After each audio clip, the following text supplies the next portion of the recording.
అది ఇంగిలిపాకలంక గ్రామం అండి. అందరికీ నమస్కారం. మా ఊర్లో వారం రోజులు మట్టి మొత్తం మునిగిపోవడంతో గ్రామంలో మొత్తం వాటర్ వచ్చేసినాయండి. అందరూ చాలా ఇబ్బందులతో బాధపడుతున్నాం. గ్యాస్ సిలిండర్స్ అందడం లేదు, ఉప్పులు పప్పులు అన్నీ అయిపోయినాయండి. పాలు కూడా లేవు, కూరగాయలు తెచ్చుకోవడానికి కూడా చాలా ఇబ్బంది అయిపోతుందండి. బయటికి వెళ్ళడానికి కూడా లేదు. మంత్రులు మమ్మల్ని ఆదుకోవాలి, చాలా ఇబ్బందులు ఉన్నాము. తింటాకు లేవు, ఉంటాకు లేవు, పాలు లేవు, నీళ్ళు లేవు, కరెంట్ ఉండలేదండి, ఏం ఉండలేదు.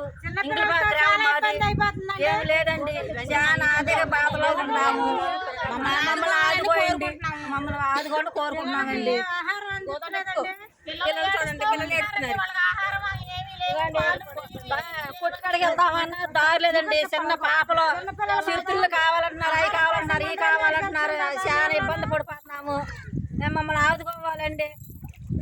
మండవాళ్ళు వెళ్తామండి, కలిసి కోసం వెళ్తే అక్కడ అవకాశం లేదు, మునిగిపోతున్నాము.